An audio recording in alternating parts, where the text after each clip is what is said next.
Hi guys, I just wanted to touch base with you and let you know that I did try to upload this video on the super moon on January 31st. For whatever reason, it did not upload, so I'm just accepting that it was not of my highest and greatest good to share that with you guys at that point.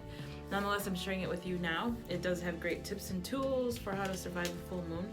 If you have any questions or comments, go ahead and post them below or send me a message. Hi guys, it's Kaya with Living Luminously. And I just wanted to drop a quick video to touch base with you guys. I've been getting inundated with questions about how to deal with the full moon and its energy. And I just wanted to give a couple of tips just so that you don't feel like the full moon is something negative or that has to really bring your day down. But knowing that it is a cycle of life and that we are also one with it.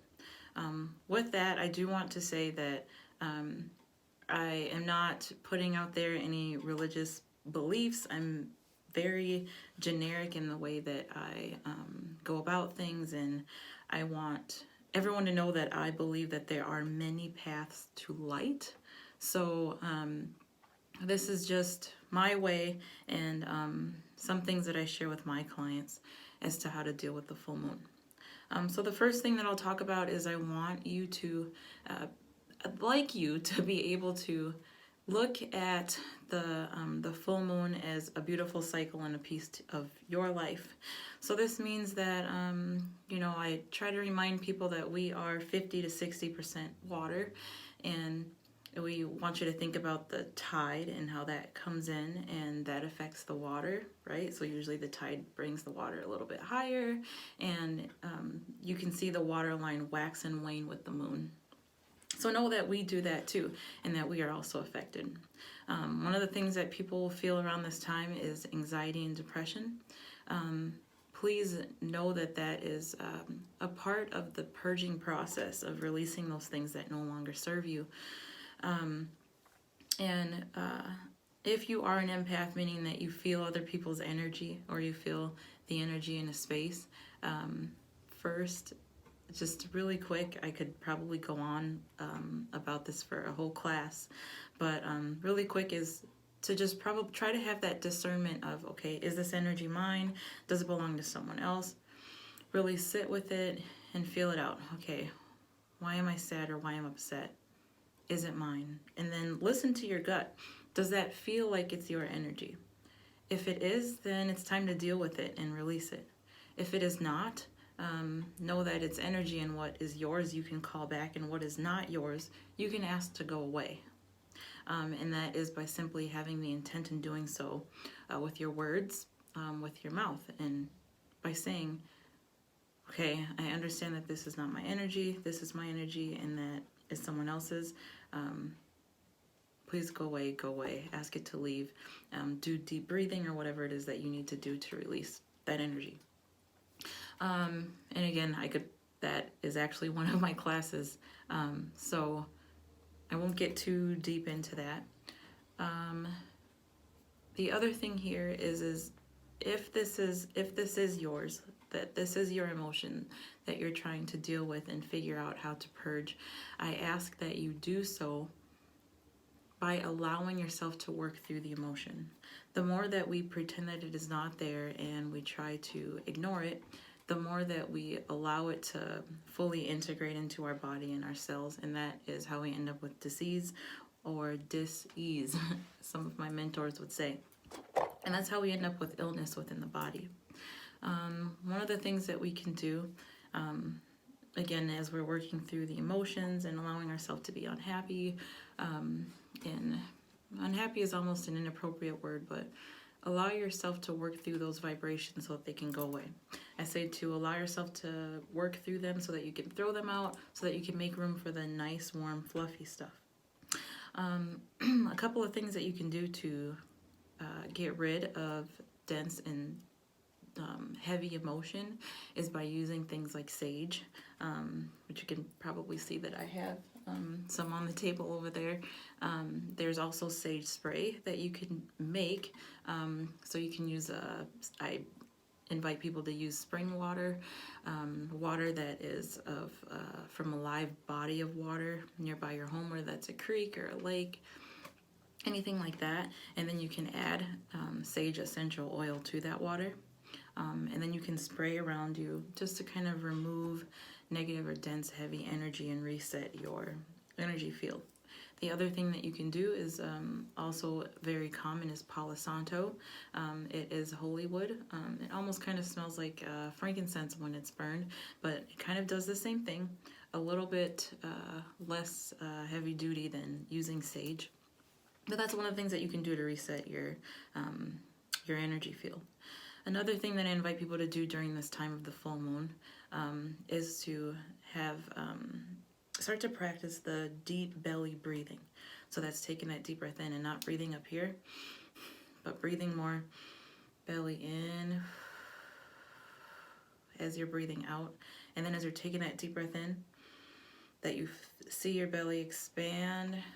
And I say that sometimes you almost see it as a string, that you take that deep breath in and the string comes out. And then there's a string in your back, and that when you're, that's where your belly button goes, that it's pulled back.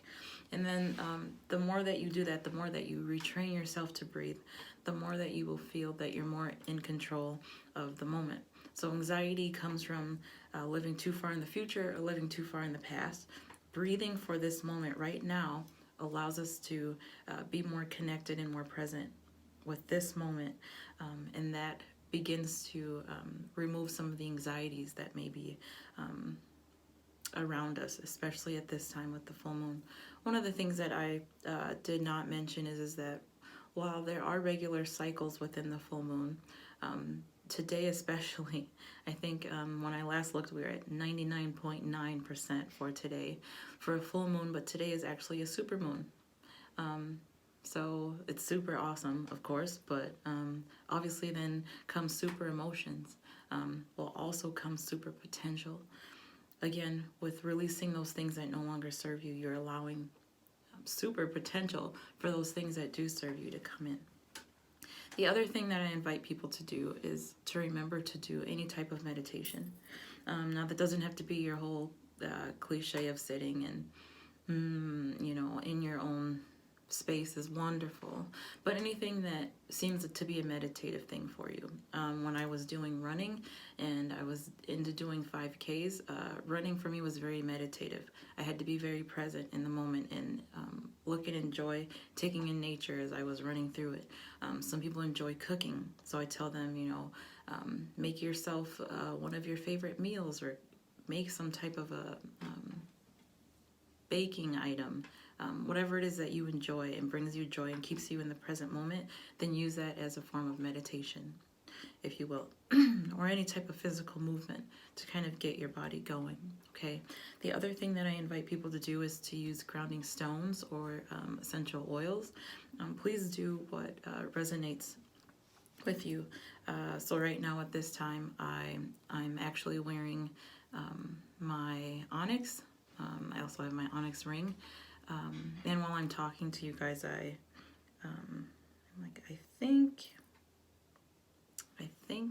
this might be obsidian, but any type of a grounding stone, even if it's not a black stone, but that it's a stone that you found even outside on a walk, those things that bring you closer to earth and center your energy so that you are not all over the place emotionally. But those kinds of things help, so I invite people to try to use those. Another form that helps people is also using the form of EFT, which is emotional freedom tapping. And you can look up videos on this. There are YouTube tutorials on how to do this, but basically we have energy meridians with our body, and this is a little bit different than the chakras, but that you can actually tap on different parts of your body and then release emotion that might be held up within your physical body. Now, I'm no expert on that, but I have seen it help, and some people have found peace in it. So again, try it. That's the beautiful part about spirituality, is that it's tailored to you. So figure out what it is that works for you. The other thing is I invite people to try to be out and socialize. it's okay if you want to withdraw a little bit so that you kind of go into yourself to do the healing or releasing that you need to. But just be sure that maybe you schedule something so that you're not completely isolating yourself during this time. Sometimes we need a little bit of help to get out of that lower vibration or emotions that we're carrying. The other thing that is really fun is eating chocolate. Any type of eating is grounding. It can also be a false sense of grounding too. So use it in moderation, if you will. Okay. But that's another thing is chocolate. Any of you that like chocolate, it's a beautiful way to ground. Another way to ground is by taking a salt bath. You can put essential oils in your bath water. You can do just Epsom salt, sea salt even, not a whole lot, and not for very long. From a medical standpoint, it's not a good idea to be in a salt bath for too long, but just enough to really, again, center yourself and reground your energy.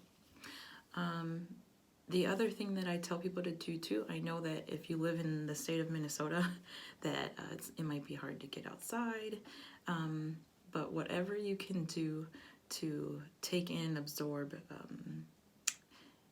the light of the sun. So today was a very sunny day, so I found that as I was walking through the house and even on our back step, that as the sun was coming in, just kind of sitting in its energy and feeling the warmth on my face and on my chest, really just kind of recharges you when you're feeling those emotions of the moon. So when we talk about the energy of the moon, we talk about, well, why is the full moon a big deal, and why does it make some of us so quirky?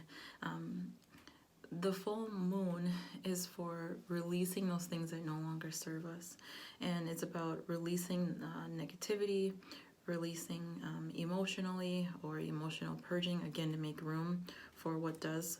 It's about inviting freedom and forgiveness within yourself, and really also a time to reflect on the past month and